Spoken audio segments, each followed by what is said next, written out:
43, 42, 41, 43, 42, 41, 40, 39, number 1, 39, 38, 37, 36, 35, 34, 33, 32, 31, 30, 29, 28, 27, 26, 25, 24, 23, 21, 20, 19, 18, 17, 16, 15, 14, 13, 12, 11, 10, 9, 8, 7, 6, 5, 4, 3.5. 3, 2, 1. Hey, Rocky, you want to see me pull a show out of my hat? Nothing up my sleeve. Presto!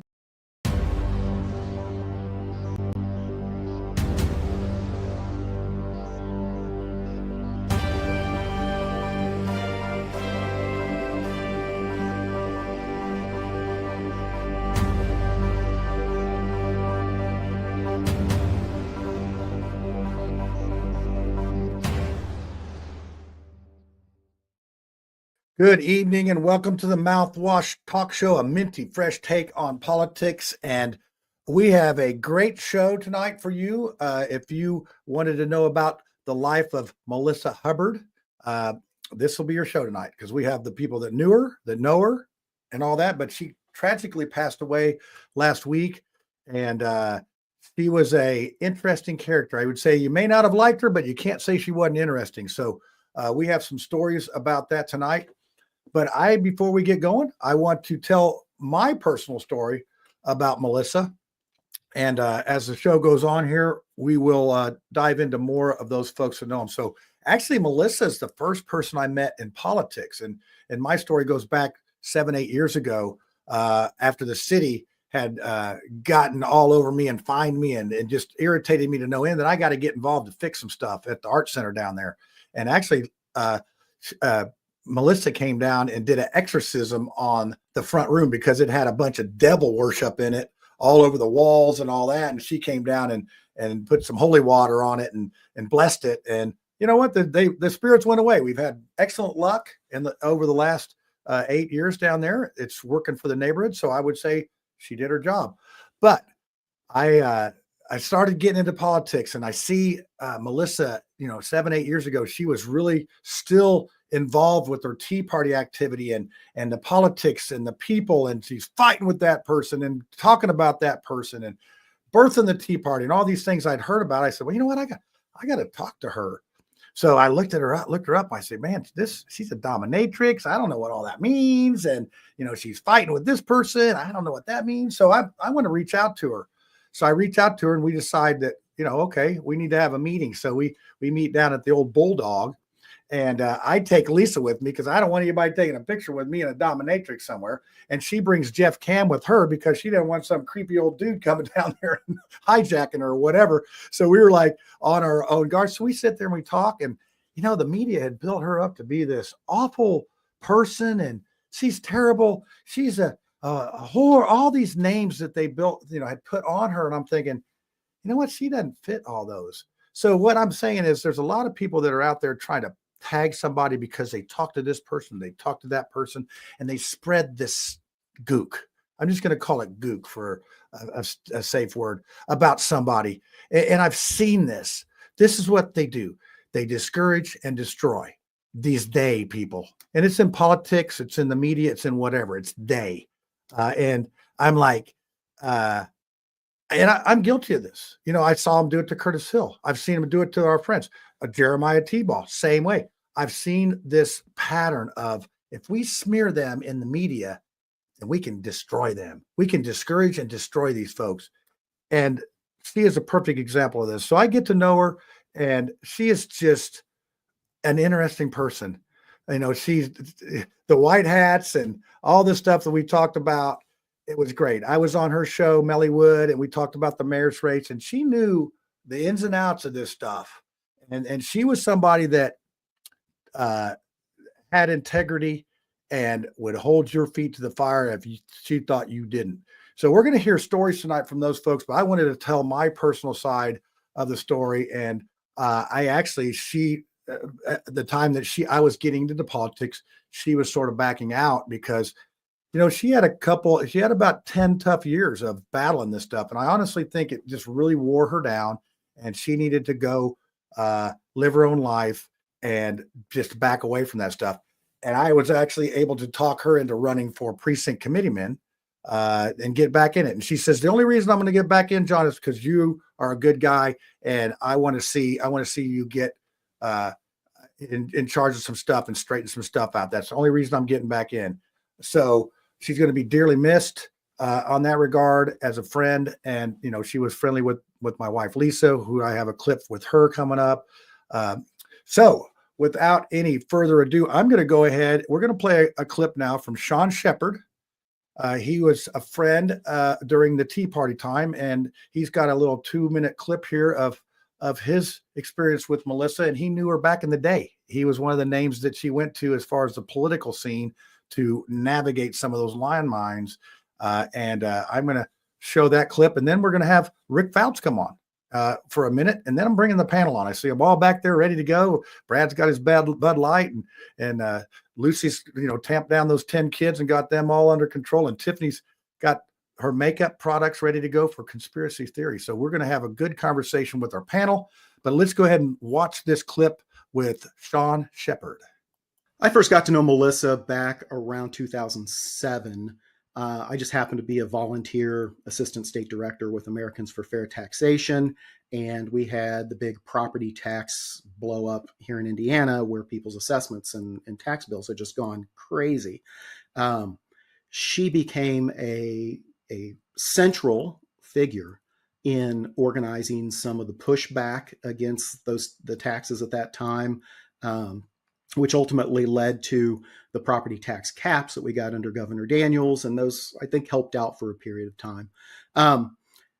She was a great organizer, and she's owed tremendous credit for the work that she did, leading up to really the first Indiana Tea Party event, where a giant tea bag full of everyone's tax assessments got steeped in the Broad Ripple Canal. She was tremendously passionate. Anyone that knows her knows that would get her into trouble from time to time. There was some public issue or some public personality or official, some hypocrisy thing or something that had come up. I can't even remember what the issue was, but I remember there were a group of us talking, and we knew Melyssa would go ballistic when she found out about it. And it was whether she found out now or found out later. And I remember a couple of people looking at me, and I just looked back and said, "Release the Kraken." If you were on the side of what's right and good and just, you could find no greater ally. If she determined you were a scoundrel or a weasel or a hypocrite or whatever else, you were probably going to have a bad day. I think a lot of people would be surprised to learn, just because of the stories about her background, that she did have a strong moral compass and sense of what was right and wrong. I always felt like she wanted better for the city and the state and the people in it than maybe a lot of the politicians did. And she cared, she was a fighter, and she will be missed. All right. That's Sean Shepherd. And we have Eric Faust on tonight. And Eric, I want you to tell the folks a little bit about yourself and why you're here. Maybe go over the story about how you were able to find out that Melly had some issues, had some problems, and needed some help. Well, wow, where do I begin? Just start with your name, rank, and serial number, sir. My serial number. If you're from Nigeria, I'll give you my social security number and my PIN number. So for your rich uncle, right? For my rich uncle. Yeah. Kind of to start off with how I met Melly. It was about 12 years ago. Yeah. She was just starting to segue out of the political fray. I know that it was a tough battle, and it was, she accepted my friendship on, because I bought her book, and I thought that's really interesting. And I found her on Facebook, and we started talking back and forth. And we obviously were politically aligned, and so she found out I was in the RV business, and I had a camper, which Incidentally, the camper, my camper I'm in right now, it's parked behind my house. I'm sitting at the table. The last time I sat at this table was with Melly. We ate together. But anyhow, so she said, I'd like to come over and talk to you at your camper. Well, it's over in Newcastle. Are you sure you want? Yeah. So she came over.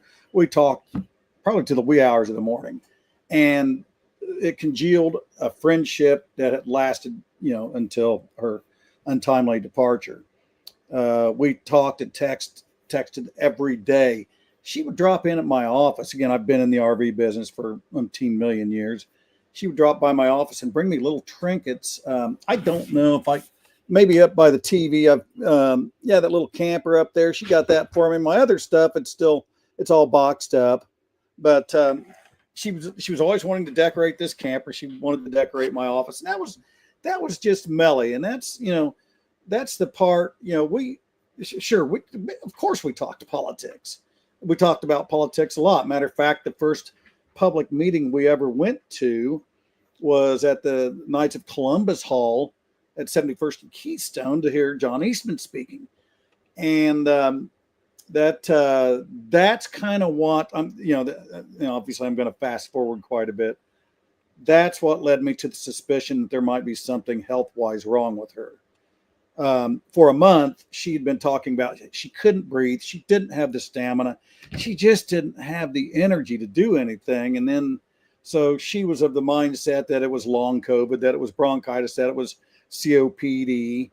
On the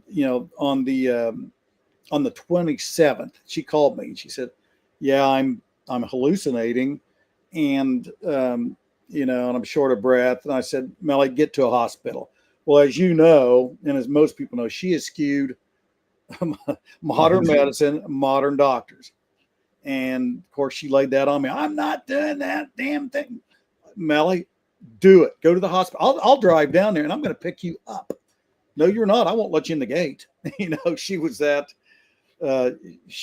steadfast against, modern, i.e. Western medicine. I said, Melly, you're hypoxic. Go to the hospital. She wouldn't do it. So, you know how stubborn she was. She could be stubborn. Yeah, it was not on her to-do list to go to the hospital. Oh, she would dig in her heels. So I let it go. And then the next day I texted her, and she, on the 28th, and she texted me back, and I shared a couple memes. I was always loving to share memes with her. And then people we used to like to make fun of and whatnot. And she'd get a kick out of it. I'd get a kick out of it, blah, blah, blah. And that was on the 28th. And I didn't hear anything the next day. And I thought, well, she's probably just, she said she's been sick. She was detoxifying. Maybe she's resting. And I didn't hear anything all week. And I didn't really think much about it. Maybe it was a little bit on the back of my mind, but I knew Melly, and it's like, maybe she went to go see a relative. Maybe, how she would just take off and go see friends or relatives. So I didn't think much about it until the following Saturday, when I was at a funeral of another close friend. I've had 3 close friends pass within the last month. So I was at a funeral, and it happened to be in the room where she and I first met John Eastman. So I took a picture of the room and I texted it to her, knowing that she would text me back and say, oh, wow, I remember, that was great. Oh, we had so much fun that night. Nothing. I thought, well, that's kind of weird. So I texted her the picture again and said, hey, remember this, blah, blah, blah, blah. Nothing. So I called her to see if she got that text, and immediately went to voicemail. Well, that my spider senses then came up, and, so, I kept calling, I kept texting, I kept calling, kept texting. So the next day, 2 days later, I think, I called IMPD. I said, look, you need to do a welfare check on, a Melyssa Hubbard and I gave the address, and they said, all right, we will. And I told them what, my reasons thereof. And so so they said, you can call us back in an hour and we'll give you a report. Okay. So I called them back an hour later. Well, what'd you find? Well, we went to her house and knocked on the door, and she didn't answer. So we left. That's all you did. Did you check her mailbox? Did you look in her windows? Anything? No, that's all we needed to do. Really? Hog sets, Indy? Huh, I wonder. Anyhow, I wasn't real happy with them. So a couple, so I went through the rigmarole of, calling, texting, almost drove to her house, but I called the office of her condo complex and they all knew her. Yeah, they did know her in Shangri-La. And they are, Renee was the front office manager, and she is politically aligned like the rest of us. And so she goes, "Oh, I love Melly. She's a great friend, blah, blah, blah. We will go down and check on her right now." And so her facilities manager called me back 20 minutes later, and he said, "Hey, I just thought I'd call to confirm your suspicions. Yes. I looked in her bedroom window and she was on the floor, lifeless next to her bed." And so that got the ball rolling, in the coroner, and the police showed up. And that's when interestingly, when the police called me back and then, had a bunch of questions. Said, "Well, what did you know about her? Was she taking any drugs? Was she this? Was she that?" I said, no, and no. She was holistically inclined. So no, she wasn't on any drugs. She didn't do anything like that.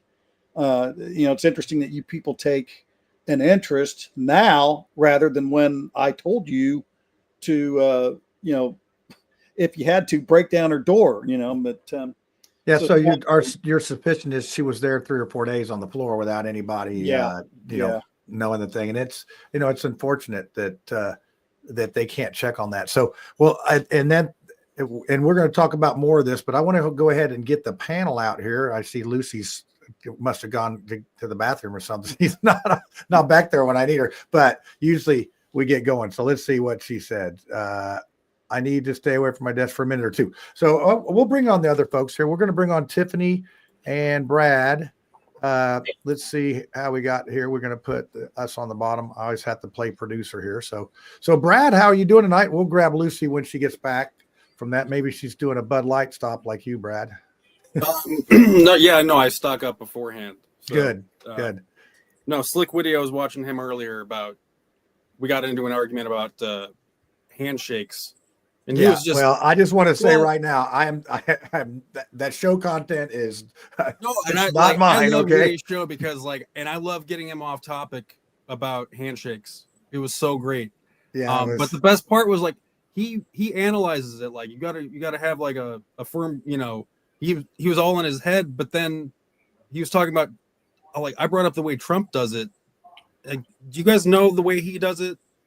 Have you seen him shake? Oh, the handshake. Yeah, he'll drag somebody. Yeah, we're talking about handshakes. So, yeah, it's some people do and some people don't. I'll tell you, Melly'd give you a firm handshake. She was not afraid. So Tiffany, this is. Did you get a chance to read up on anything? And for those that are watching, I put a really good interview that Melyssa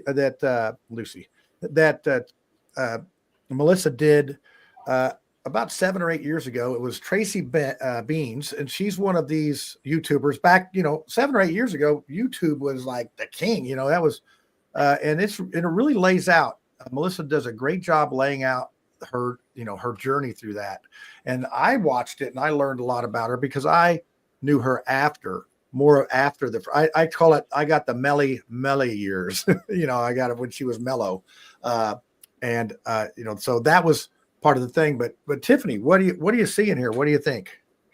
Well, I'm excited to learn more about her and to hear stories from people. And Eric, I'm really sorry that that you had to go through all of that to track down your friend, and worried about her well-being and having to deal with Indy's finest. So I'm sorry for that. But I do have to say, Brad, can you just wipe off your camera? Because I swear you're under Vaseline. Well, that's on purpose. That's it's his that's the filter. It's his. Yeah, he's got a filter. Really? On it. Everybody else here looks like 2025. Oh, I need a filter. Whoa. Now you I lost need a us. filter. Whew. Oh no! Well, wait, we got Lucy, so we can do Oh, this. Brad, Yeah, see, I'm Yeah, not look at even that! crystal All of a sudden, we got Lucy, and we lost. everybody's I'm hideous, crystal clear. Yeah, I There we didn't go. say you No, were it's- hideous, Brad. I said you look like Hang you're on. under It's Vaseline. no, it's still hazy. It's got a. Can haze you to just it. wipe off your camera? I He's did, but I working on it. did it. I We're did trying that to with do my a thumb. serious show and have a conversation about a lady whose great friend passed away and you're underwater. I'm wearing a jacket. Like kids have been You know. touching your camera. It's Come on now. Yeah, it's like, well, this is what I like about this show. It's very laid back, and it's good. So, and I got a lot of stuff going on here tonight. I'm just happy I was able to get this together this quickly with the guests and what we had here. So, and Lisa's post here. We'll do this while Brad's doing that. Look at this long thing. So here's her book. So you can go to this, the Spanking City Hall, and then I put also on there. This is the link to that YouTube interview. Watch that. It's about an hour long, but it will definitely tell you a lot about her. Eric, you've seen that video, right? Oh, yeah. Yeah. Yeah. So, but hey, welcome, Lucy. How are you doing? Hey, well, first of all, Eric, I'm so sad. Melly was my friend too, but we'd worked You together. got some Lucy, you got some microphone stuff going on there. I don't know. Okay, is it still sounding bad? I think No, that that's was better. Brad. Brad's Okay, jinxing yeah, because us. I just came off of a 2-hour Zoom from where I was exposing our zoning and planning commission in Washington County, but With our work is I never mean, done, is it? it is not. So if my mic still sounds terrible, let me know. I'll No, switch it's to good. another one. It's But good. Eric, I'm so sorry that you were the one whose shoulders that it fell upon. And I'm a crier, so if I start crying, it's all good. But to be the one that had to follow up and just insist that finally your friend was found. So I appreciate that. Melly and I knew each other from kinds of things like the Tea Party stuff. Um, I was not physically there, but I was around the time, when she's like riding her bike through Meridian Kessler, like from Paul Revere, right? And we Yeah. had worked together back in the 90s in RCI. So we worked in the same department. She was just so much fun to hang out with, just young and vibrant and beautiful and really just a force, like she took up space. And she was always dressed really interesting and nothing but good things to say about her. I know in the last few years, I don't think she ever attacked me. Um, Well, she so got if into you it with some Tea Party people. I mean, with some Well, libertarians, yeah, right? yeah, Yeah. she got into it with a lot of libertarians, but there was never any animosity directed towards me or me towards her. The last time I saw her, she was sourcing stuff for her eBay store. So Mhm. I was, shopping the Goodwill in Fishers, and I moved away from Fishers about 6 years ago. So I was up last year, it was Old Home Week. I'm checking, the Goodwills out to see what's going on, and she was there and she recognized me. And so we talked for a while and I really just had a great conversation. She's telling me she's making 6 figures on eBay and, really encouraging me to do the same. I'm like, how can I possibly figure out, what things people would actually want to buy? And so she was giving me all kinds of insider tips and it was Did, just really did you pleasant. know that? Sorry to interrupt. I'll be real quickly on the eBay thing. Did you know that she started on eBay with just $25 worth of stuff? She went out and bought $25 worth of stuff, and she parlayed that into 6 figures. It's incredible. Oh yeah. Okay. Hey, That is Brad, is really that good incredible. enough for you, Tiffany? Is that good enough? I That's mean, much do I better. get very good, Brad. You're Good job, Brad. you're making our show Windex proud here. out. Yeah. Hopefully you will be able to listen to some of that. But Yeah, that she was really did, Lisa. Oh, you know what? Can I make a joke at your expense, Brad? Absolutely. might as well. We never. Why are we asking now, Lucy? I mean, this is a Yeah, low point in our like- show. We just do it. I'm in my feels right now, trying not to cry. Okay. So I'm gonna make a joke and see if I can get out of this. Not that I should. I don't know. Fuck. I'm sorry. Okay, That's so this all is right. a mean joke, but you're a Democrat, so it's okay. Did you have to use Windex to get the Diddy oil off? Oh man. Oh man. I just had to deal. Deal with the Woody show. I No, was, no. I was going to say that you wiped off the camera with your cat, but wow. Oh, okay. That's Sorry, like- Brad. I apologize for the other panelists on the show here. We don't. Hey, Brad, We you don't still condone live, this Brad. kinda- That might have been a bit too far. I mean, that's like I really don't Chateau think- de Mars Hill I didn't studio hear is the- probably going to be sued off of the planet, but we're good. And I feel sometimes bad because like I didn't hear it and so I didn't. This isn't like my this isn't my true reaction to this joke. Okay, Because, let me say it again. Let me say it again. Okay, try to do it. Did it require Windex to clean the Diddy oil off of your camera? That was much better delivery. But you know, this is the type of.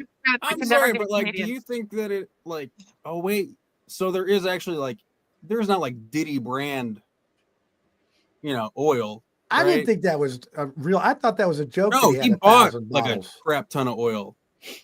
Maybe he was going to do a fancy slip and slide. I don't I know. need some of it because taxes are coming up. Oh, okay. That's a Republican's joke You right do there. know, you do know that the Diddy oil had pharmaceuticals in it. They had chemicals in it that caused. It was like that you got roofied. There, that's what was. That was. Oh, well, that's a good one. Yes, Yeah. in case people didn't understand. Yeah, it was By the way, transdermal. taxation is theft.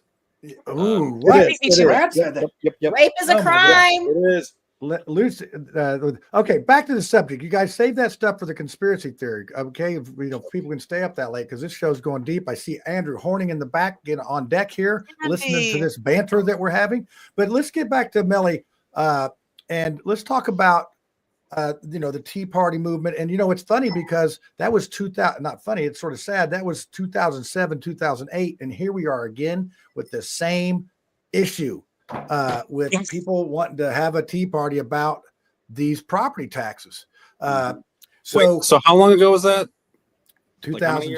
It was they got Ballard elected. So that would have been 08 he was elected, or 09, somewhere in there. But I think it always helps to say the number of years out loud because it proves at times a bitch. Yeah, it is. We're going on 20 years ago. 20, it's a good 15 plus. And like I said, it seemed like she fought the good fight, and it did take it out of her. Like I said, I met her on the downstroke of that, and Eric met her but I'm just glad somebody was keeping track. And our own Mark Small was at odds with her too, because you heard Lucy say that she went after some people, right, Eric? I mean, if she didn't think you were right, then she'd go after you. And I was able to get her and Mark Small, me and Lisa took her and Mark out to dinner, and we were able to mend that fence. And I know when I called him Friday to tell him the news, he was, it was, sad. And, but I was, what's that? No, I didn't ask him for a video. But it just goes to show you that life's short, and don't leave on a mad note with somebody, whether you're whatever. Forgiveness, there's a little passage in the Bible in Matthew 6. If you don't forgive others, you won't be forgiven. So, and it's also like forgiveness, not forgiving someone's like drinking poison and hoping they die. So that's my little lecture right there about, you never know when you'll see somebody the last time. So that being said, Eric, run us through a little bit more Melly story. Let's tell your favorite Melly story, because I think everybody sort of got one. I sort of told mine at the start. So I have so many of them. One of the funniest stories. This was back during the COVID years. She used to come over to the camper, and which incidentally, I do want to show you her honorary chair. It's the farthest one at the end near the fireplace. That was always Melly's chair. Yes, there's my faithful companion, but that was always her chair. So anyhow, we were out grocery shopping to prep for COVID, because we knew that probably supplies would run low. And how you said she could fight with the best of them and spar with the best of them. The worst fight we ever got in was at the grocery store over what type of food item to buy. I don't even remember what it was. I mean, she stood there in the middle of Aldi and said, I stood my ground. I said, "Oh, you think you're going to go dom on me, huh?" And of course, we both had to laugh about that. Then we came over to the camper and binge watched Ozark, and it just funny little barbs like that. Oh. So I got a question for you. You see behind me there on top of the Soldiers and Sailors Monument, by the way, Diana. is the yeah, I want you to do that. The Soldiers and Sailors Monument was designed by Bruno Schmitz in 1889 in an international design contest from Austria. That's my name, Schmitz. Same Bruno. No relation. Wish it was, but it's not. But anyway, little tidbit there. But she had a story about the lady on top of that monument. I could not recall what that meant. And so I see Lucy shaking your head up and down maybe, but Eric, do you remember what that symbolically meant to her and what that lady on top talked about?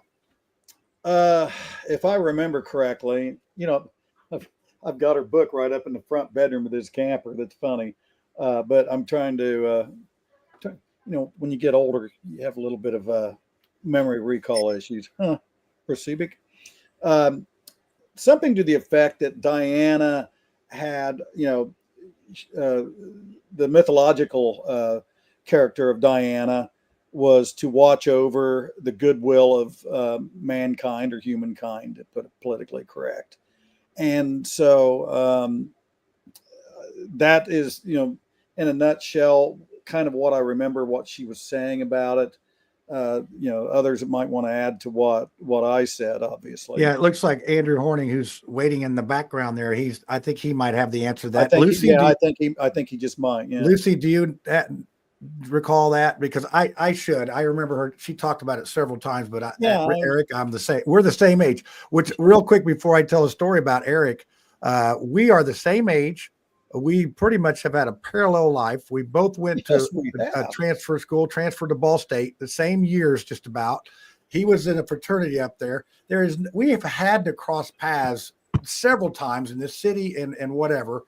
And it's like, it's just weird how you go 63 years in the same area and never see somebody, and then something like this brings you together. And that's what Melly did. Melly brought together some enemies, and she brought together some friends, and she brought some frenemies together. So that's what we're trying to celebrate here, her spirit.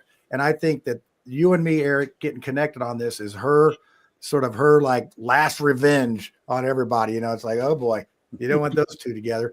So I call up Eric on Saturday to talk about the show and everything. And I was still just in shock a little bit, but I was starting to get that bummer, like, dang, this is just a bummer. And he was so much saying, we talked on the phone for an hour and 20 minutes. And by the time we were done, we were both smiling. So, and just reminiscing about why the heck did we not run into each other? So it's so strange. It's what are they? Serendipity, kumbaya. I don't know what your spirit. I don't know what you want to call it. Serendipity is a pretty good word for it. I know. Our paths were so parallel. It's a wonder that they didn't intersect. Yeah, they never some juncture. And I wasn't real good at geometry, so I don't know about you, but perpendicular, I don't even know what that means. But parallel, I'm pretty good at. I'm parallel with crazy. Oh, there. Thanks, Tiffany. Thanks, Tiffany.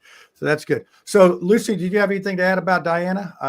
I don't want to move on. Andy put it in the chat, so you should probably bring him in pretty soon. But that's what he always said was in Diana. It was just Indiana. Oh, Indiana. Okay. But remember that Diana mythologically was the goddess of the forest and the hunt, and she was an accomplished archer.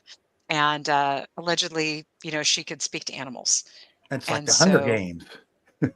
Yeah, exactly. Maybe. Exactly. Maybe that's who they patterned, whoever Jennifer Lawrence's character. Katniss Everdeen.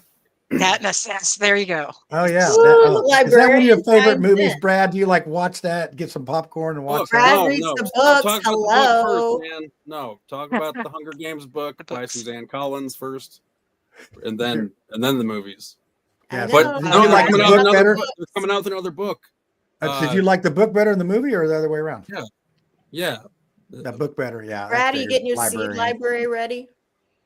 Well, yeah, we are actually, but I wanted to bring up the new Hunger Games book in case Tiffany wanted to keep an eye out if she wanted to, my keep question it behind the scenes in a special section locked behind. Oh, here we go. Well, it's fair game. It's fair game, you guys. Section BAN. Yeah. Hey, Hey, John, Lisa, you got to look out for those words. You should do it. You got to look out for those words, Tiffany. All right. So this is what I'm going to go ahead and bring Andrew on. I was trying not to make this the Brady Bunch here because it's a lot on my pea-sized brain. I might have to use both sides of the P on this. So let's see. Let's go ahead and bring Andrew on. I see him back there smiling. He's very knowledgeable about all this stuff. There we go. Andrew Horning, how are you doing this evening? Howdy. Yay. Yeah. Hi, Andy. Andy's coming. Everybody behave. I get complaints about talking over each other. So you three up on top, don't do it. So I got one question for Brad before we go on here. Do you have a copy of Spanking City Hall in your library? Oh, I'm not sure. He's got copies of Spanking other things. Oh, come on. That wrote itself. Wait, that's bad. That wrote itself. Oh. Hang on, let me check. Yeah, it's like, you about to shut my computer down with that one. So I mean, come on. You opened the door. I had to walk through it. Yeah, I know it. Well, I set them up. You knock them down. That's great. But Andrew Horning, how are you this evening? I'm doing well. How are you guys? Well, we're trying to make the best of the loss of our friend, and I think that she would love to hear us talking about her stories and remembering her that way, and all that. So I don't know where Lucy went. She's it's just one of those nights for the technology. So it's awesome. But Andrew, tell our viewers a little bit about you and then maybe something about Melly that you know. Oh, I don't need to say anything about me. I get, when you guys were talking briefly about like favorite stories with her, I just remember one of those times it was both kind of like a favorite story and an In Diana story, where I don't remember why I was over at her place, but she had like these amazing hors d'oeuvres. And I was probably eating too much of those things. That's my habit. But at one point, when we were over at her house, she had me sit. I was sitting down. She got real close, and you know how sometimes she would get like right in your face when she's explaining something to you. And she started going. Are coming. Yeah, so she started going into the In Diana stuff, and it started taking some, kind of religious tones and things that I guess I was starting to feel a little bit, like. Really, but she made it sort of fun, and so when she was talking about Diana and I was in Diana and the excitement of all of that stuff, and the fact that she was just this fabulous cook, and it was just like a great evening all around. Even though I felt like, what is this In Diana stuff all about? Because she really did make a lot more of it than I'm going to explain here, but.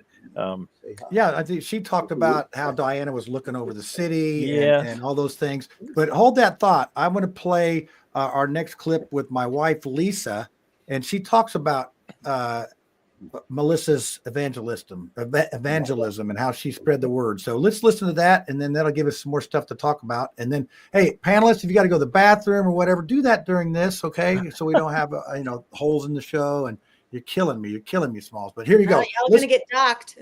Yeah, I'm gonna be in so much trouble after these shows tonight. It's just, Brad, you like it? He. Well, here, listen to my wife. I'm going to get more. Yeah, she makes me seem like she evens me out. Let's put it that way. So here's my wife, Lisa. Hey everybody, Lisa here. I just wanted to share my thoughts on the passing of Melyssa Hubbard, and my heart just aches, but what it aches more for is the fact that so many people are speaking negatively of her after her passing. And John will probably say this, we feel like we knew her in her New Testament era, not her Old Testament era, and just knew the sweet, loving, thoughtful Melyssa. She can read people really well. And so you really can't pull one over on her at all. She also said that she felt like God put her in the dungeon for a time to be able to serve people well afterwards. And so, again, that's where we feel like we got to know the New Testament Melyssa, not the Old Testament Melyssa. She really did a lot for Indianapolis in terms of the political scene. She fought for tax reform, all those kinds of things. But she also was just such a lover of people and the elderly especially. So these last few days or years of hers, she spent time actually driving the elderly folks to their doctor's appointments. And that's what she did as a part-time job. She even took me to the doctor, and she was just there for people. She felt like that was her mission field. Another thing about her that I'm really going to miss is that she had such an eye for everything vintage, antique, mid-century modern. She loved art, fashion, furniture. And I will absolutely miss those phone calls and those videos from her Goodwill hauls. She found some of the greatest things. And for her, it was the thrill of the hunt, but then the celebration and the find.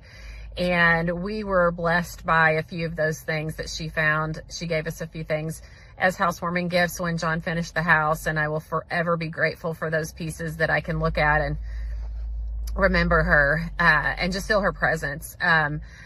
Also, she was just such a strong woman of faith, and she shared that every chance that she got. And I know she's in heaven. She got to see Jesus first, and I'm just sad and heartsick that we won't get to see her and be in her presence, but I am celebrating with her that she is on the other side of heaven and looking down, and hopefully she can help orchestrate some change from up there. Who knows?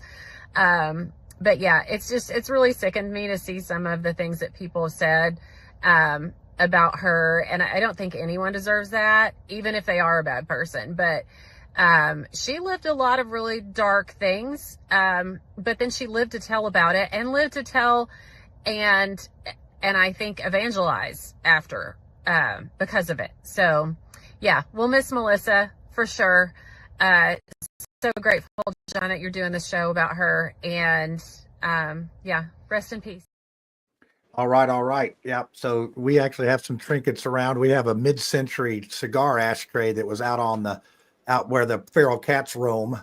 And we brought that in because it means something. And that thing's, very old, and it means something because we'd sit out on the porch, and that's where we had the peace meal with Mark Small. I had him over, and Mark Small actually ate a steak that night. So it was, I thought he was going to give me a vegan or something like that. But that's, that's how she was.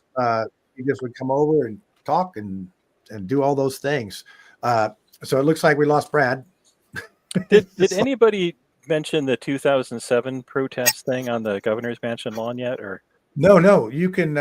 We've just basically been doing the intro to who Melyssa was, our stories and whatnot. But yeah, that's and that's why you're on, Andrew, because you were the guy that was back then. You and Sean were the two guys that she mentions in her video that were instrumental in helping her navigate the political side of things, because she had the activism down. She knew how to do it. And if you watch that video that I put up there with Tracy Beans, it'll tell you about how she did it and what she did. And it mentions you guys in that. So go ahead and tell us a little bit about that governor's mansion thing. Cause the thing was, she thought nobody was going to show up.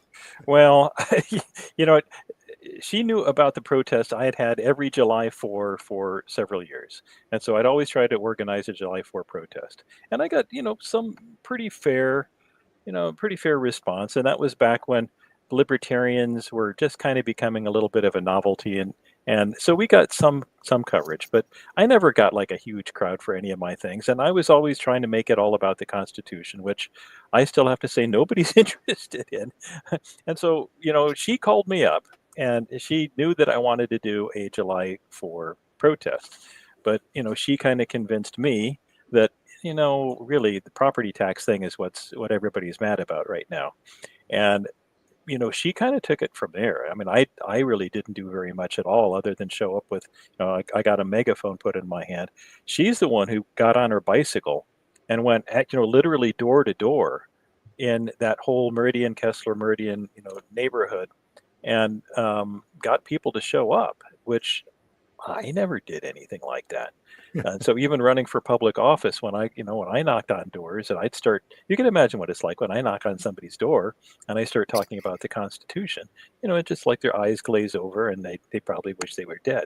But with her, she was, that vivacious character, and maybe wouldn't take no for an answer either. But she got people to show up such that we ended up making national news with that. We had, I don't remember, how many people the estimate was, but it was several hundred. I mean, it's like at least 600 people showed up. They closed down Meridian Street. I mean, this was at the governor's mansion. And we, ended up closing down Meridian Street. There were reporters that ended up showing up there. There's, people waving flags and all kinds of stuff. It was quite a protest, and that was before the whole Tea Party thing. But that was kind of what kicked it off. Is that the group of people that showed up there ended up kind of folding. Yeah. She was wearing an Angela's shirt a lot of the time, and one of these times, I had a picture of her. She was holding up one of my books, and she had a Horning for Congress T-shirt on, and it was one of those things that she did stuff like that. But the other part to this is she did not really, she wrote about it in her book, but she didn't really want to take like a leading role in any of that stuff. She preferred to have other people do stuff. And so, Sean was on my, 2004 congressional campaign when I ran as a Republican. And he was, very active back then too. And so it was basically Sean and I that it ended up doing most of the talking. I don't remember if she even got up to talk at all. She was, she mostly just did all of the organizing and made sure that it was a success. And and in fact, when she started having these meetings at her house, kind of the start of the Tea Party, before she made that big, she stitched up this huge tea bag to stuff the property tax bills in. Before all of that, she had these meetings at her house, and she was trying to press me into a leadership position. And I've often regretted, saying no, because some of these meetings, people started getting into, I'm a Christian. So don't make it, I don't want to say it sound like anti-Christian. I'm not. But in these early meetings, it became plain that people started moving away from tax and controlling government and stuff and getting into more, moral issues and kind of de-emphasizing what it was really all supposed to be about, at least in my mind. And I didn't, and there were, some people are getting kind of angry, and it was very quickly taken over by the GOP anyway. And I kind of foresaw that, but I was just kind of an idiot trying to be a moralist or something like that. And terrible person. Well, I kind of backed out, and I shouldn't have. And so I regret that. And I regret even more that, in years after that, what she was so, she was vocal and very effective in sort of the liberty movement. And I was at that big state convention where everything got ugly. And we had two gubernatorial candidates who were very, very different. And one of them had some things in his background that came out, and she was backing him. And a lot of people were saying this isn't going to play well. And, even though we liked the guy and all of that stuff, there were a lot of hard feelings about the discussions that took place. And a lot of people got furiously angry, and people started making memes about her that were really rude and nasty. And I just felt awful about that. And, we did some stuff after that, but I have to admit, when things started getting really tense with the Libertarian Party, and she started saying, things about the Libertarian Party that were not very nice either. I guess I have to admit, I kind of backed away, and I wish I didn't. I think she was a little bit before her time on some of this stuff. And I think, because this was before we had the camera phones going, and, you didn't, if you were a blogger, you were somebody, that was what the mode of operatus was. It wasn't like this, and, she did do Mellywood, and we did some stuff, but she was always wanting to, egg somebody on or get them going or motivate them. And I'll help you in the background, but you're right, Andrew. She did not want to be the front runner, but when she found somebody that was, then she would be, come on, let's go, encouraging. And it's like, she'll call you and text you and almost drive you crazy with what's going on. And she would always have a conspiracy theory about, the white hats and the good guys, we're fighting the good guys behind the scenes. It just was always interesting. And I love seeing the stories in the chat here of people that she's, meant something to over the years. But yeah, you touched on the memes and the bad things that were being said. And, you'd like to think that didn't bother her, but I think it deeply did bother her. And, we recently had one of those people that she would attack back then sort of put out a celebratory text message not only was it disgusting at any time, but it was done at the time of, pretty much. And I don't know if this person would watch this police scan or whatever, but it was just really, my mom used to say you can't teach people couth and manners. And there's some people you can't teach that to. And I don't want to dwell on that. I don't even like mentioning that name, but at some point we as a society got to stand up and say, that is not cool. And when somebody passes away, you got to have some respect for them. They lived their life here. You may have had a problem with them, but you don't come out and say, thumbs up, glad they're gone. That's not cool. So anyway, I had to get that out of my system because it really chapped my wings. Well, John, as I hear you guys talk about her, it seems like she was somebody different to everybody. Mm-hmm. And, if you knew her 5 years ago, you knew her 5 years ago. And if you knew her 10 years ago, you knew that version of her. So, some people don't get to see the finished product, but it's nice to hear you guys talk about her. She sounds like, she's like any other woman. Yeah. Well, it's weird how you run across, you run across people's paths. That's missing a lot. Like just the encouraging people to run. Like I love seeing people in the comments say, she tried to get me to run for this. She tried to get me, tried to get me into a leadership spot. It's like she wanted people to just exceed their own expectations. And you can see why she was. Because I don't think any of us get into this thinking like, yeah, we're going to lead a revolution. It's like, no, I really want to be in the back. Well, but you need that push sometimes from some people. And, I feel like we need the support. Yeah. I like what Lisa put, the dignity in death. And maybe it's the finality of it. And you can just say, you know what? This is who she was. And you just got to make sense of it and appreciate the portion of it that you had, because she's not going to be here anymore. She's not going to change, or, there's not going to be another iteration. Just appreciate the time you had with her. Why do we treat people better in death than we do when they're living? Well, I don't think that was her case for everyone, but you're right. I think everybody sort of gets a pass because I've been to some, in fact, I think I'm going to be doing her memorial service because I'm a licensed minister in that. And it's one of those things where she would be pleased to have me, you do the eulogy for her and that, and it'll be a good thing. And it's going to be this summer for anybody that wants to know. Her sister and I think an aunt are planning that. So it's not going to be right away. So you're not going to miss it, but we're going to help with that and assist with that. But, it's like, I look at this as, she sort of spurred me on to run and encouraged me. And I think it's one of the reasons I haven't quit, because some of those same people that come after her have been coming after me.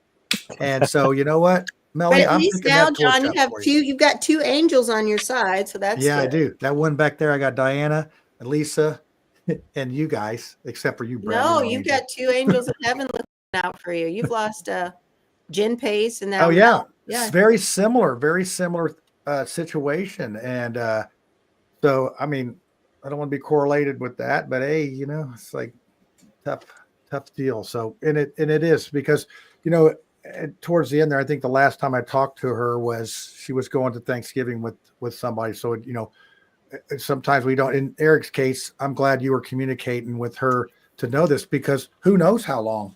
I mean, really. So the fact that you were able to facilitate that part, I think there's a reason. There's a reason why we're talking about her tonight, and there's a reason why you were where you were and why all of us are where we are. So that is that's it. I mean, Melly made a lot of difference. It's sort of like an artist. When they die, their art becomes, worth more money. And Lisa's going around getting the trinkets and like, oh, well, you can't leave this out on the porch. We got to put this here. And so I could think about it. And she got us a wine decanter from somewhere, but she loved the mid-century art. And as Eric said earlier, she could take a box of junk she bought at an estate sale for like 29 cents and sell it for $500. She just had that gift, and she called it crypt crap. I'm Yes, going to the she did. Goodwill to get the Yes. crip crap. And then she would send a picture to Lisa, like, oh, look at this crip crap I got today. Isn't this I have gorgeous? more I'm going, pictures of what the hell is forks that than I thing? can even count from her. Yeah, she's just, you know, and you know, Yeah, you but need for to, some people, she's their crip crap dealer. They're going to be people oh on yeah, there was, eBay who are she going had to a, be confused. yeah, well, she was making 6 figures doing that. I mean, think Was. about that. That's like, and everything, basically everything she touched, she was successful at. She sold a bunch at Angie's List. I mean, she was, you know, she did it. So yeah, Tiffany. We were at Goodwill in Atlanta, and they had a piece of furniture for like $600. It was a really nice wooden desk, but you know, sometimes the prices on eBay, Goodwill, some of these places are extraordinarily high. I'm sorry, I had to share that because we were at Goodwill, and I saw the price, and we were both like, "Whoa! Like this is not a Goodwill price. This is them gouging." So.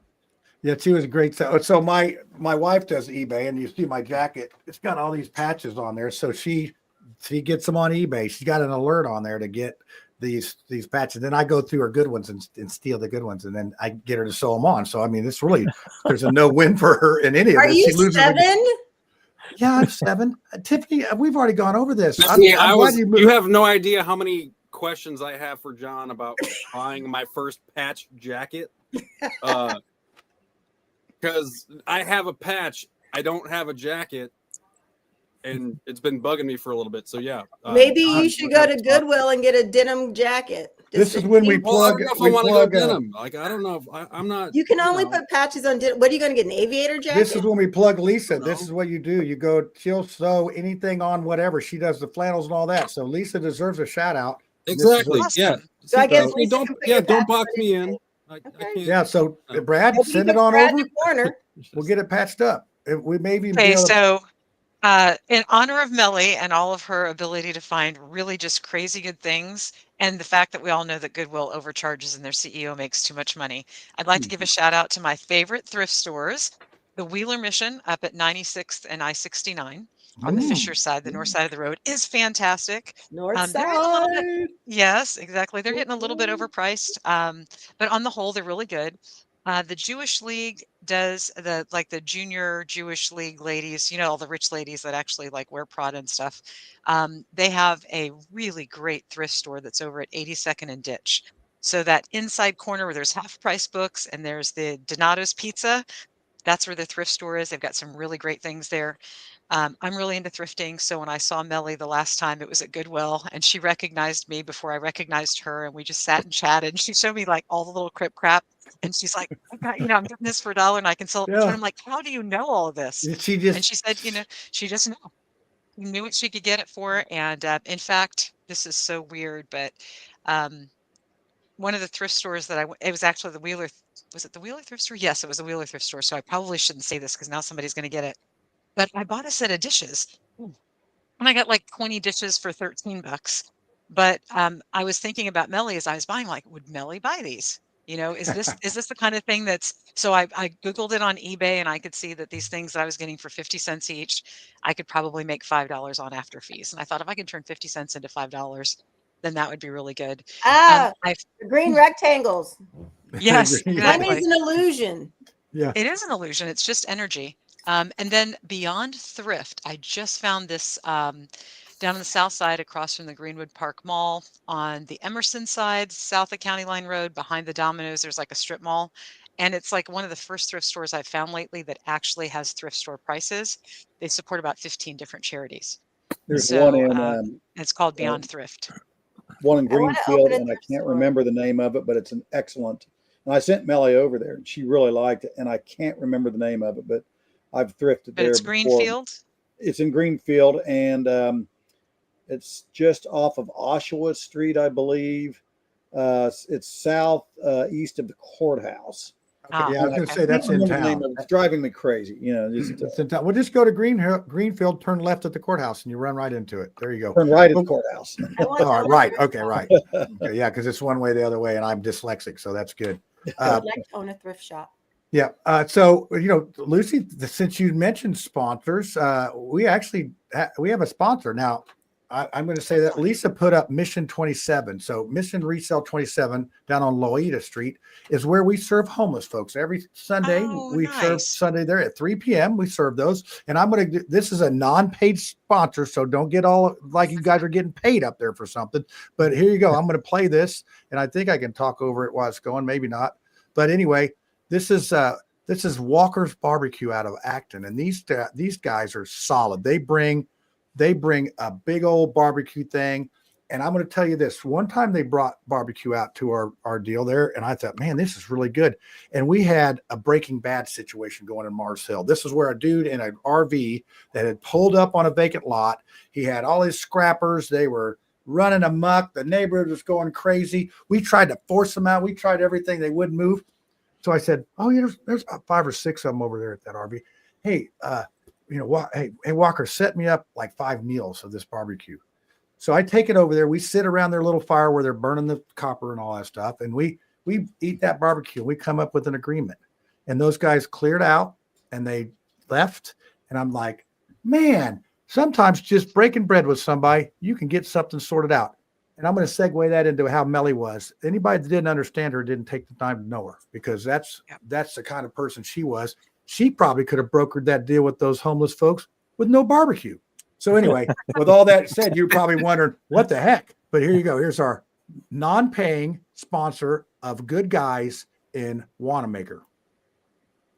So yeah, we can't talk over this. So there you go. That's basically their card. Really fancy advertising. So yeah, get them their Facebook page, Walker. The guys are super.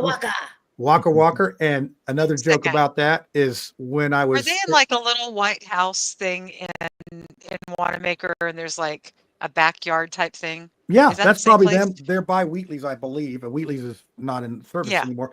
But so I'm doing the sermon one day, and this is probably 3 or 4 months ago, and I called him Williams.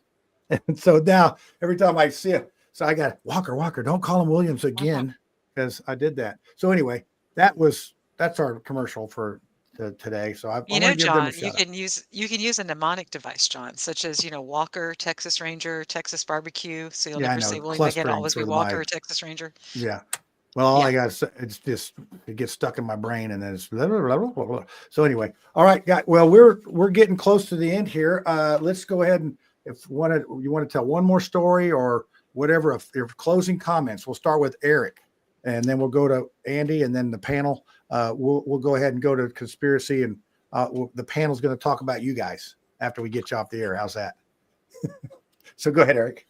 Well, I'd like to think of Melly. I mean, obviously she was just the dearest friend. I mean, we were so close, and I mean, just I can't put into words, how close we were. We fought like an old. The moniker she gave me was the grumpiest man in Indiana. The moniker I gave her was she was my little pain in the ass, and I wasn't afraid to tell her that. And we both got a kick out. Anyhow, I would like people to, at least I like to think of her as today's Elon Musk, whom she admired, but she does so much. The man behind the man. Okay, the woman behind the man, but you know what I mean.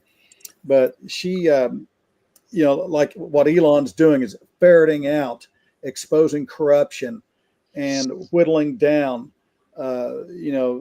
wasted money, wasted funds, wasted people, non-necessary people.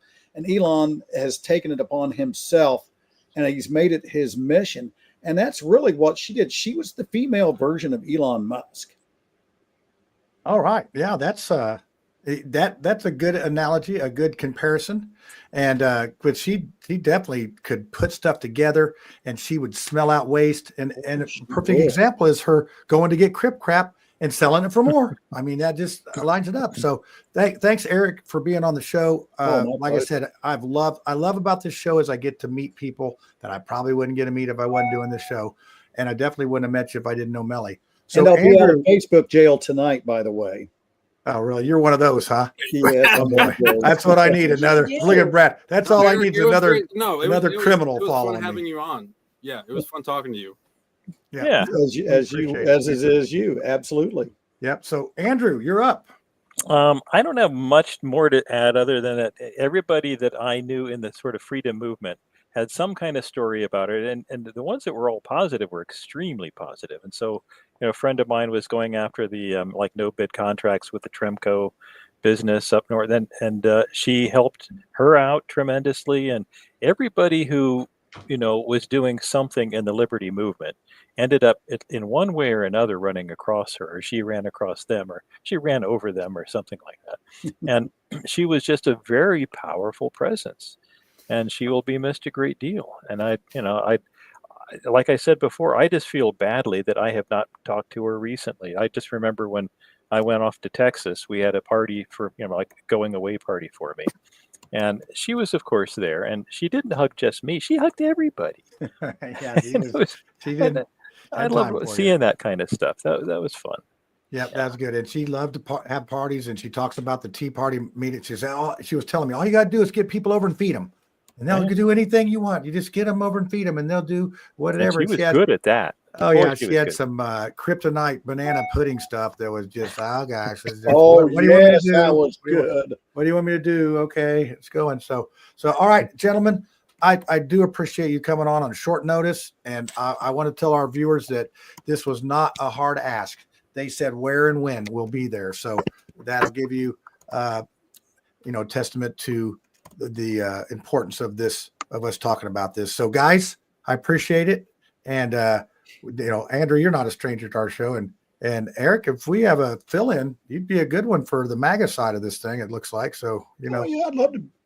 I think you're ultra MAGA. That's ultra. Like, does that mean you like Michelob Ultra and you like Trump, or is that just a different, I don't know. Never mind. Well, the Michelob Ultra was in decades past. I kind of had to give that up 36 years ago. Yeah. Okay. All right. All right, guys. Well, hey, thanks for. I would be more than honored. And by the way, I did get Melly this very hat and gave it to her, and if her family, I hope decides it was white. Was it a white hat? Was it a white hat? I think it is a white hat. Okay, I give her a white hat. And I would love to see it go to somebody, who would proudly display it. Well, I want to say before you guys go, you see in Diana back there, I think that needs to be Melly. Now that's Melly watching over the city. So that's what I think that would be a good tribute to. She's up there still watching over the city. So guys, as you were saying, well, what we were talking about the other day, this camper is, it's made by Wildwood. It's a Wildwood. Oh yeah, that's right. Another dedication. We're going to rename it Mellywood. So look at that. We're just even her aura as she's gone is still there with the creativity and John, why did we never have her on the show? Well, I think she was really sort of getting out of it, and she had her own show. I did do a show with her on Do Something Indie. But honestly, I think Eric, I think her health was getting to the point where she wasn't getting out. over the last year, really. Mm-hmm. Gradually, I mean, because she would call me, text me, I'm not feeling so good today, and well, try this. And again, like I had said earlier, she eschewed modern medicine, modern doctors, and went for believed in a holistic approach. Which there's nothing wrong with that if it's done correctly, but if you're healthy. And I think a lot of people thought she was younger than us, but she was about our age. No, she was a year younger than us. Matter of fact, her birthday will be on February 15th. Okay. And she would be 63. She would be turning. We don't want you telling our business. It's okay. She didn't care. She'd tell you guys are young. Honestly, I thought she was young. So we ought to just take our property taxes and throw them in the canal. 62. Even though she was 62. She was older. Yeah, she was 62. Older. Oh, okay. Well, speak for yourself. I'm 53, but I'm really 29. She was 62, but she lived the life of a 100-year-old. Yeah, that's how much. Soul. That's okay. She'd done so much. Oh yeah, she was definitely an old soul. If you talk to her, she was a candle that burns twice as bright, burns half as long. Yeah, I think you might even go with 3 on that. So, all right, Eric, appreciate you coming on, and we're going to go on to, we got conspiracies and everything else. Andrew, thanks for coming on, and we're going to go. So, there you go. All right, kids. So Lucy gets to be down by me. I'm sorry. That'll ruin your career being next to me at this point. But wow, that was cool having people come on and talk about the stories and that. And I wish we would have had her on. But as I said, she sort of, I think all that activism took the wind out of her sails a little bit. And but she still had the fight left in her and all that. So do we got conspiracies tonight? So and makeup tips. Okay, Tiffany's got makeup tips. Yeah, Brad's looking for I have. his Yeah, mask. we gotta do the banner and the. Yeah, we gotta do the banner. I don't want Spiro freaking out, and I'm gonna do the thing so you can get your hats. Here you go. Thank Get you. your hats. The intro. Hey, y'all, it's time for the conspiracy theory, so you better get your tinfoil hat out and let's see what's going on this week. I can't wait to see that come up at the Marion County Chairman Caucus. When is your caucus? It's March 1st, and it's we're making some. So we're going to be. I'm going to be on the Jesus, Sex, and Politics program. We're going to talk about our good friend Cassie Jackson on there. So I know. Wait, just wait, Are you Tiffany. gonna talk Just about wait. why Micah doesn't let comments Yep, on it? I'm gonna. Hey, I can ask whatever I want. Hey, I'm a guest. I can ask whatever. So Brad must be under the table, and then also we're gonna be on. He's hiding. It's okay. He can come out. There he goes. So, and also Hammer and Nigel show. I was able to broker a deal. So my opponent, if she accepts, may go on to the Hammer and Nigel show. So Jason's been a big fan of helping us out. So it was a big day today. Big day. Got a lot of stuff accomplished. And put all this together in my spare time and made fun. You know what it's like. Oh my God, John, maybe this is, oh my gosh. Maybe this is how we monetize the show. We get into the business of celebrating people after they've passed away. And we do a show and we talk to their friends about the person who's passed away, and their friends around the nation watch it. Yeah, that's We're great. just waiting for people to die. Yeah, that's we're dealing death now. The obituaries. I see dollar signs there. But Yeah, what if we gave people this forum? Nothing morbid about to that. come together and talk about their friends who've passed away. Just stop. Please stop now. Please stop. Are you talking to me? Yeah, I'm talking to you. I think this is a great idea. Okay. Well, I like actually knowing the person. Have the option to roast them too, though. Like not like that. But then, John, you could just like kind of broker this conversation. Like, oh my goodness, tell me about so and so. It sounds like he was your friend from college, and they'd be like, oh my God, we were just drinking and dancing. Yeah, it's so good when it hits my lips. Yeah. So I've done it. I think. You know what? I'm a genius. I am playing this game on Genius level right now. We're going to get monetized someday, but I'm not. We're doing it for fun. Tomorrow, this will be a service. The service. Well, I'll tell you, I've done probably 15 or 20 funerals and probably about the same amount of weddings, and all my weddings are still married. So I'm going to say I got a pretty good record. I've been out to Scottish Rite to do a wedding. But are they happy? I saw somebody the other day, Saturday. There's plenty of people who are married. They were pretty happy. They're not happy. I asked, my people are happy. Right? Don't say my people aren't happy. I'll get them on the show and they'll come tell you a thing or two. So, and then I did a funeral for a guy, a friend of ours that was a lobbyist out in DC, goes to the hot dog vendor a week before he's to be married again to his sweetheart from 40 years before that, and went to Southport High School, gets a hot dog, chokes on it, and dies. So they fly me out to Maryland. I knew that was coming.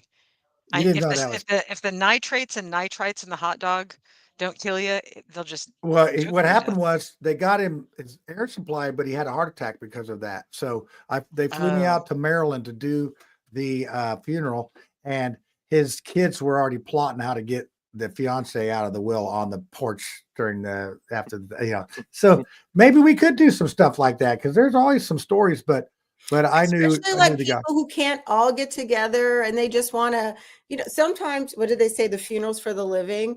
But we could call it, oh my God, we could call it like an evening with Bernie. Or we could call it, I think of a wedding as a death is it's a funeral being single. And I think actually a death is the, a wedding of the next life. So, Dude, a lot of women get liberated, a lot of caregivers. I mean, it's bittersweet, but yeah, it's tough. Well, and when you get to be my age, it's when you lose somebody that's your age or younger, it's like, dang, what I'm still kicking here a little bit. You got a couple more good months left. Not to interrupt you, John, but I got to reply to this comment. Tip Which one? 76 is, you will not be a Republican in good standing if you keep hanging out with Cassie. How bold of you to even claim that John may have ever been a Republican in good standing. Yeah, that's good. So I don't know who that person is, but you better buckle Probably up because this is what happens. You're just gonna have to watch the Jesus, Sex, and Politics because it's not going to be what you think it is. So Wait, you already did I don't know what you're talking about. I'm set up to. They're setting me up to do it. They're setting me up to come into the studio and do it. So, I don't want to tease you with what's happening, but it's these attackers. So I did like 25 or 20. John? Wait a minute, John, if you're talking serious right now, you have to take the colander off. I'm sorry. I'm talking serious. You need to come on Jesus, Sex, and Politics. Wait, can you say what you guys are going to talk about again? 1 second, Brad. Brad, you have to take the mask off. No, leave the mask on. No, this is sort of conspiracy. Now, I'm going to leave it as a teaser, but this is going to be a show you do not want to miss. So you did say that word, right? The attackers. The attackers. Wait, is that what you? Oh no! This is an attack on. Oh, you'll just have to tune in. I'm not telling anymore. Sorry. I mean, man, he's been making me mad, just blocking people. The whole state. Well, Brad, I will bring that question up. Who's blocking you? Is it the man or the position? It's both, and there's no comments on there, but no comments on any of the little echo chamber. That's all he wants to hear. So I'm making so many faces behind this mask. Yeah, I know it. Well, that's why. Leave it on. Leave it on. I got my hat, so you can't see my thoughts in there. But anyway, I'm working on that to I think it's keeping the good ones from getting out. Is there some good ones? That's almost like a good standing Republican. So yeah, I think it. That was really funny. I've bled red for this party. I've bled red. I've gone into the battle. And you have taken them on head first and all that. So anyway, what do we want to start with? We want to start with makeup tips, or Brad's lame, conspiracy, or Lucy's awesome conspiracy fact. So first one to put something in the comments gets to go. So whoever in the comments, tell me who you want to go first, and we'll just kill time until I see somebody say who wants to go first. Okay, so Lucy, Brad, first one I see on the comments. We got like a bunch of people still on here. Start doing your phone there, or whatever you're watching this thing on. Want to see who you want? You want Brad, Lucy, or Tiffany? Suddenly everybody's shy like that. Yeah, all of a sudden, they were. It was Brad. There you go. Brad's first. Brad's on a roll. Brad, you must be better because you're on a roll. Oh my gosh, Lucy, that's really okay. So, and then we got Lucy's second. So that must be a fan of yours because they were making fun of me and they like you. So there we go. All right, Brad, what do you got for me? Okay, let's go with Trump, because we haven't really talked about our fearless leader yet. And, no, I mean, this is all about all the stuff he's done with executive orders, because that's how you get things done in a democracy. Wait, no, a constitutional republic, because that is the dumbest thing that people want to correct all the freaking time. But he does care so much about names. Oh, Brad Smalls. But Brad Smalls. I know, right? No, he does get really amped up about names still. Like, you know how, like, if somebody that was trans, like they had their new name and it was important to be called by that name. And now Trump is just like, no, we're not liking any new names. We're going back to the old names again. Old names are where it's at. But at the same time, like, they all have a problem with Kinsey and the Sex Institute. But So how about this one? Gulf of America, drill baby drill. the Gulf of America, exactly. We got to buy brand new books. Here you Thanks go. a lot. Pen and a phone. Oh my That God. wasn't in the Wasn't that, budget. didn't Obama say that? Pen and a phone? Tiffany, Who that's gonna quoted break- that? That's going to break the libraries. Hey, Brad, my You know it. hometown's Fayetteville, North Carolina, home of the 42nd, Fort Bragg, home of Fort Bragg, and formerly known as Camp Liberty, formerly known as Fort Bragg. But I was talking to my sister today, and she was talking about how like Fort Bragg Credit Union rebranded, how all of these businesses like rebranded to be Camp Liberty, and now we get to be Fort Bragg again. Yep. Which is I'd like to be a sign maker. That's what Because, the- you know, I know that's is a the sign only maker. person who's winning is like the people Sign printing makers. stuff and the sign maker.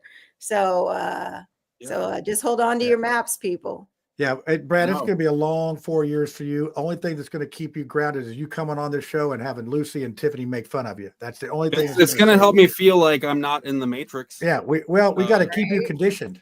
Yeah. Well, hey, the Matrix came out in '99, and they warned us about AI back then. I'm just saying. Oh, that was my. Dude, you know the scary thing about AI is like the more that you use it, the more that it knows you. That's the creepy part. Yeah, Like, AI's quit me twice now because it got to know me. no, and now I can see how like those AI boyfriends are probably really good to have. That was funny. You Could just you sort of missed imagine? it. Hello, Tiffany. Do you need a cookie and some tea? I think you need your tea. You know, could you imagine? Like, You need a nap, Tiffany. Don't you usually take a nap this time of the day? right? I know You you're seem supposed to be doing some calls, but take a nap. are you fussy today? Oh golly, that's That's funny. the scary thing. The more you use So it, the more this it is- knows you.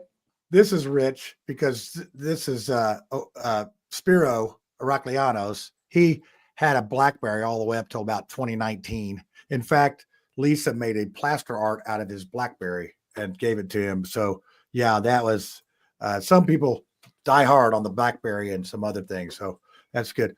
So let's see where we at. Are you done, Brad? Are you done ranting and raving about the Orange Okay, Man? I couldn't see your lips, so you lost me. I'm so Yeah, sorry. he might still be talking. No, I still think that it's going to come down to my original thought about the Kinsey Institute. If he wants to rename things, you know, Kinsey, if he was that much of a predator or whatever, I don't care. Like I feel like the Institute now does a completely different job, and so it should still be renamed to the E. Jean Carroll Institute of Sex and Consent. I'll vote for that. I'm like, we should start a little signature thing on whatever that website is with signatures. Change.org. Well, Yeah, see, that it's sort of like the Gulf of Mexico being the Gulf of America, because the Gulf of Mexico, Biden said you can't drill in it, but you changed the name. So what you're saying is we changed the name of that. I hit the mic. Sorry. We changed the name of that, then they can fund it again. Is that what you're saying, Brad? Yeah, I mean, because you Okay. you eliminate you're not putting forth and putting it in everybody's faces. Well, that's going to make Kinsey was the Purple for Parents happy because the Kinsey Institute, that it's gone. Is anything going to make the Purple for Parents happy? Well, I Is think it- if I'll tell you what would make them happy. Brad. Rhonda is in If Texas blew up and tonight, if that Indiana. place just internally, just went away. That might make them happy, but I don't know. I just know that they're at war. No. They're at war. She's- Okay. She's multi-state at this point. It's Oh, terrifying. there's more Kinsey Institutes elsewhere that I'm not aware. No, Okay. but she's just, gussying up the She's like fear. ZZ Top. She's live and nationwide. All right, Lucy, you're up. I was looking at Gulf Tiffany turned around like What? Okay, I got a couple of comments on what's going on so far. So Trump and the Gulf of America, obviously he's a businessman and a marketer, so he's all about branding. So I'm going to say everybody likes the smell of their own brand. Oh, wow. Yep. So there's my dad You joke went for the day. And then I would say regarding the constitutional republic and the executive orders, because Brad, that's some funny stuff right there. Everybody likes the smell of their own fascism. Oh. And then we were talking about, AI and all that and the Matrix. And it was even before that. Remember Skynet, the Terminator movie. Terminator 2. Oh, yeah. Terminators are like, they're coming for us. that is where we were at. Okay. So as Kif 76 said, I'm talking about the conspiracy theories that aren't conspiracy theories because they're actually true. And I live down in Washington County, which Salem is our county seat. And we have a whole bunch of shenanigans going on where about 6 months ago, in case you aren't aware, Jackson County, which is where Seymour is, Jackson County, kind of under the radar, without the citizens really realizing what was going on, passed some very restrictive zoning laws. It was a big power grab, and so Washington County just tried to do this. We have all kinds of shenanigans. Our board is illegal. One of the things about the Planning Commission is that it has to have 5 citizens that are appointed on it, and you cannot have more than 3 of the same party. Predictably, they're all 5 Republicans. Some of them don't even own property. Some of them don't even live in the right district. One of them was actually the son-in-law of the commissioner that everybody's mad at. So he like put his own son-in-law on the board and didn't think anybody would notice because, of course, Different being a name. son-in-law has a different last name. It's absolutely crazy, all kinds of shenanigans. So literally 3 minutes before I came on the show, I had just ended a 2-hour Zoom where I was going through the document and showing people, where do you find the document? I'm sharing obviously the recordings with people in my county and my slideshow and all the supporting documentation. And this is just like the absolute tip of the iceberg. We're trying to follow. Now, this is where the conspiracy part starts to come in. If you look at the document and the things that it's requiring, looks really similar to some things called STGs. Those are the sustainable goals of the UN, which is Klaus Schwab telling what to do.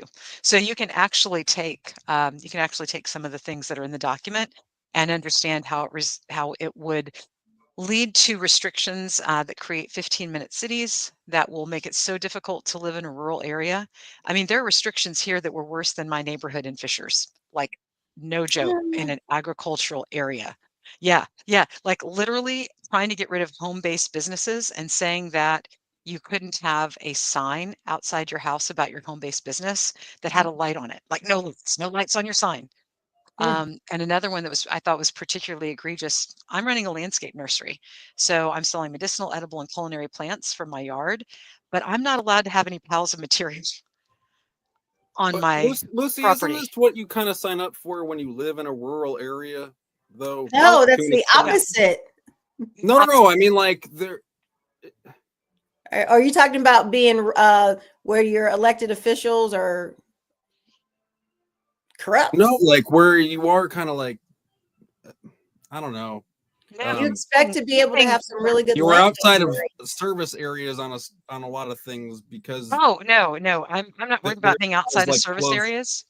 We bought this property in probably, I can't remember if it was 2015 or 16, and we didn't move out of Fishers till 2019. And the reason that we didn't move was because when we bought the property, I actually looked ahead. We worked from home. We were still working from home back then. So I looked ahead to see about internet. And literally the internet that was available in 2016 was from water tower to water tower. I kid you not. And since we were on a slight hill, we weren't in, whatever the tangential line was for that. Trigonometry was failing me. But Lucy, isn't that crazy though that exists in the state, like that kind of like internet? Yeah, desert? and you know what? It's great for people that just check email, but not so great for us. Yeah, I couldn't get a signal. I couldn't get a cell phone signal. That's like the new satellite internet service, Starlink. Oh, you mean Stop pushing Skynet? Starlink, No, man. it's not Starlink. It's Skynet. Giving money to It's Elon. Quit giving money to Elon. Yeah, no, I mean so he's saving literally, us so much. Like we're. Hey, Brad, he said that we're going to take a librarian to Mars. Did he really say that? I don't want to go, especially with him. That sounds horrible. You said you wanted a raise. You went from the children's things to director to Mars. No, that'll look good on your resume. Establish the first library on Mars. Yeah. Yeah. So Linda said the good die young. Yeah, that Linda. That's because the old rich evil people. Drives. You have to bring all the banned books with you. Yeah, you got to take them with you. I just have him in my. I'm like, yeah, you do. You got a whole closet full of them. Dude, electronic. Oh well, you have like little electronic books. Just like little books. Oh no, that was a bad thought. I can't say have the paper. That's bad.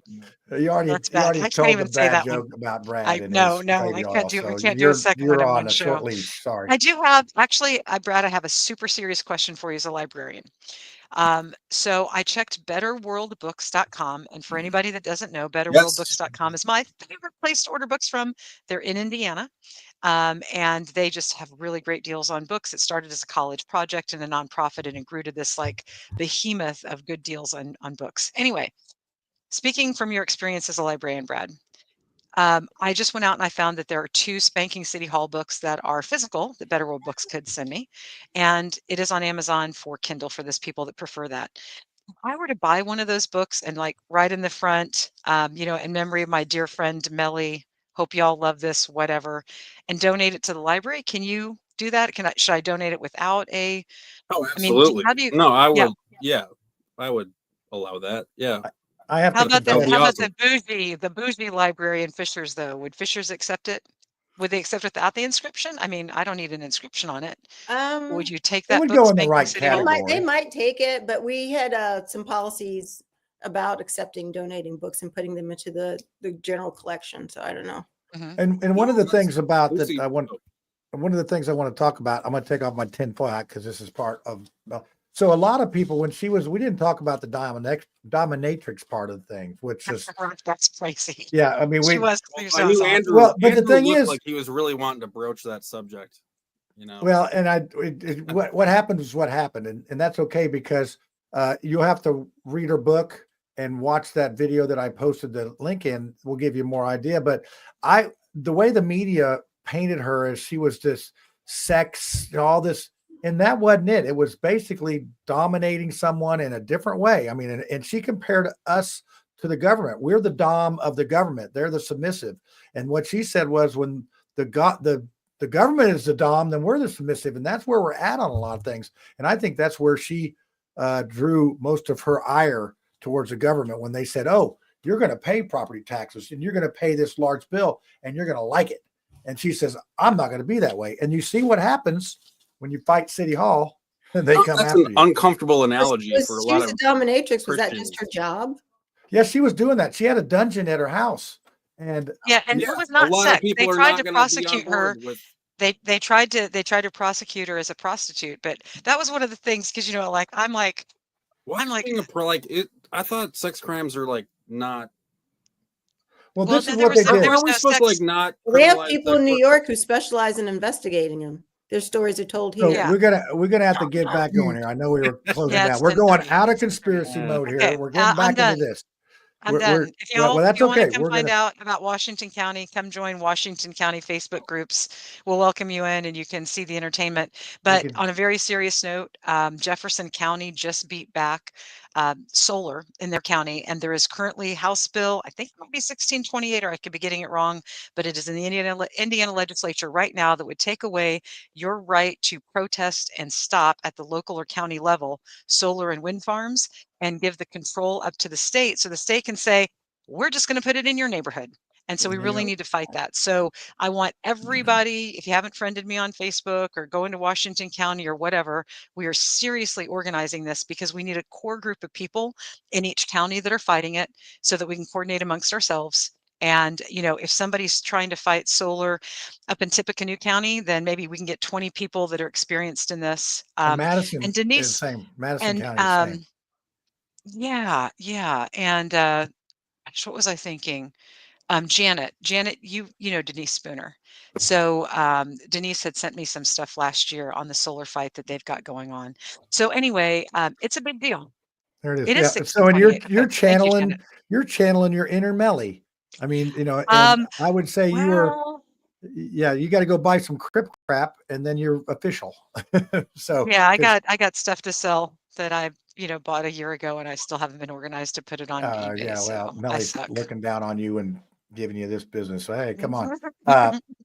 Well, All right, I mean, and that's what we have to stay, folks. We have to stay diligent on this. So back to the story. So they came and served her a zoning. You're talking about zoning. They came and said she can't have a business in her house because your dungeon's a business. So you're having a zoning thing, and they tried to fine her a bunch of money for that. And then they also sent an undercover cop in to try to solicit sex from her. And I think she said he asked her 25 times. So she'd do an interview to see if this person was really, and he asked her that. And then she finally says, no, you're not that's not what we do.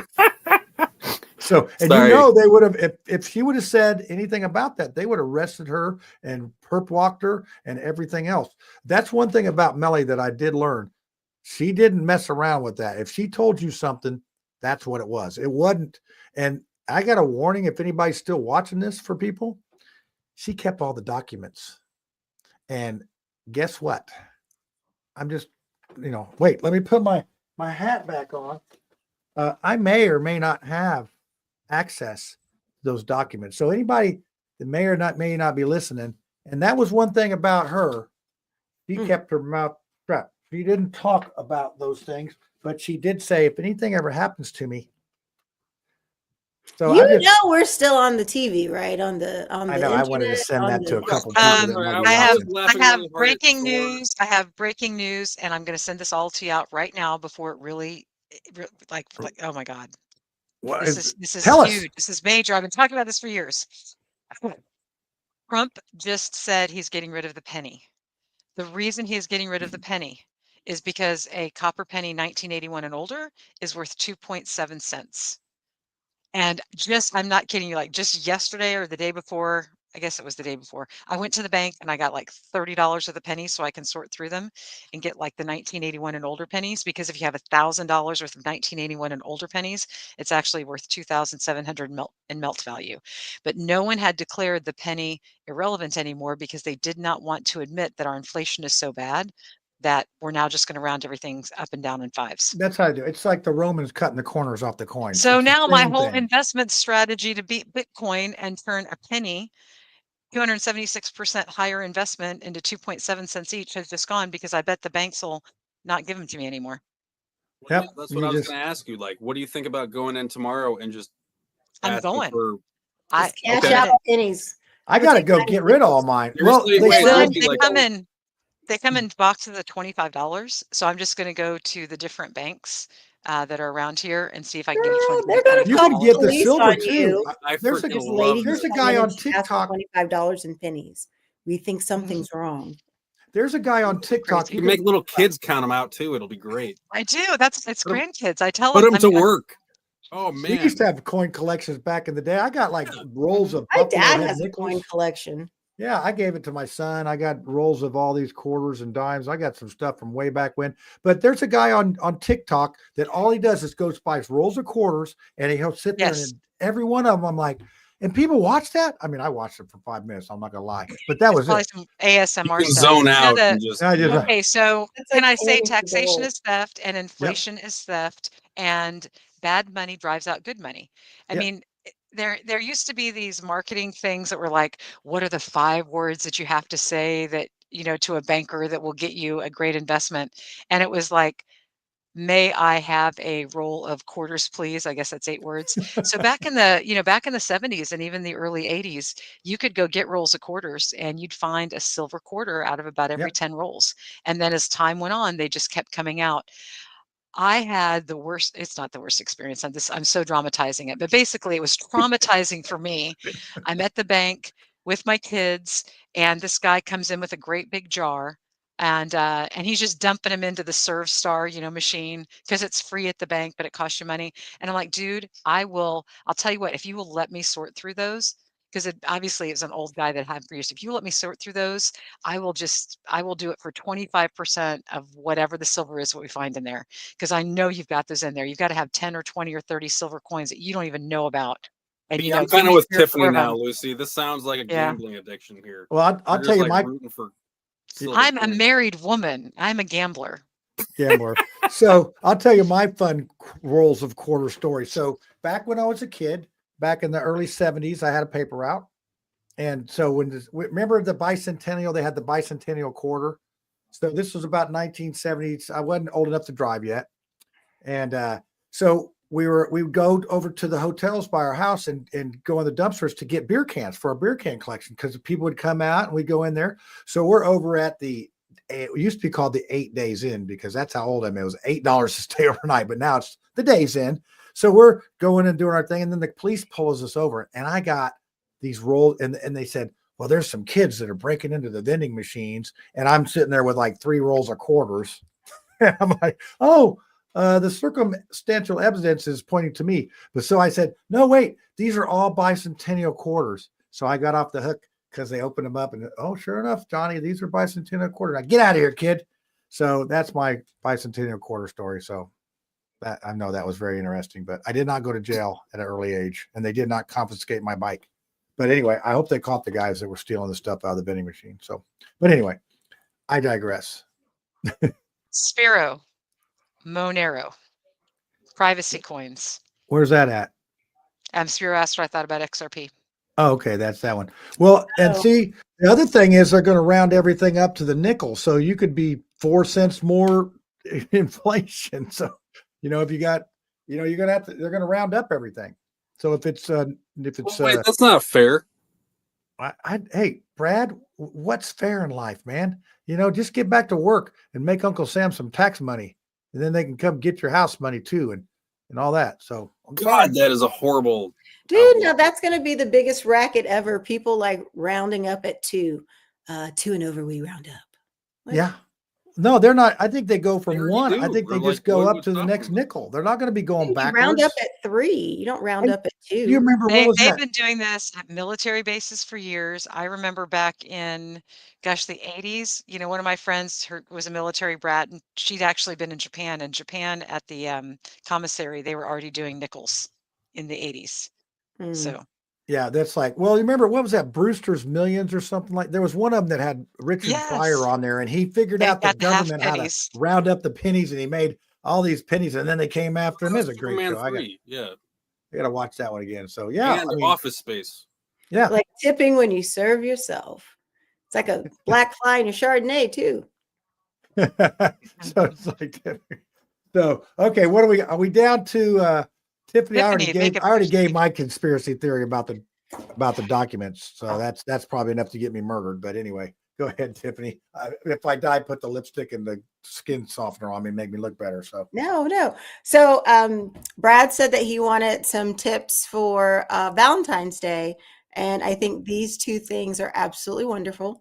First, this is from MAC. It's some kind of red lipstick stuff. Comes in a tube like this, and you put it on, and it does not wipe off. So it's a super good choice. Doesn't wipe For off. the ladies. There is it on whoops. there. A little bit on there. Whoops, it doesn't wipe off, but there's some. So, There's some, but I've got some moisturizer on underneath. So okay, so trust when you me, put the this solvent is on not, considering how dark this is, and it's still on there really well. yeah, I mean, it takes a while to get it. Maybe I could find some makeup someplace. Like I'm like, it's not that There's some on physically Tiffany's allergic. finger you could use. And then Yeah, this exactly. This is the other thing that I like. This is a setting spray. And Brad, this is really good. If she uses this, when you go home to your other girlfriend, you won't have makeup all over your face.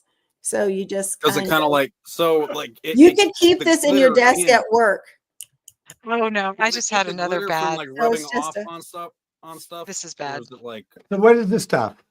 This is called Fix and Stay Over. So makes it. What's that mean? Fix and stay. What's it do? That is, I mean. Setting spray.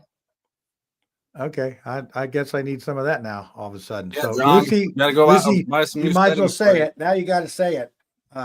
Taxation is theft. No, No, this is another no, Brad joke. Brad- Another Brad joke. has. I don't know if those are Jim Jones tinted glasses or if they're like 70s porno star glasses. But if he had that setting spray, he could be Polly, and he'd never leave lipstick on any of his harem. Oh my gosh, Lucy, you've worked overtime. Oh, You what? deserve payment on this show. So Brad, what are you doing for Valentine's Day? Sounds like you'll be busy.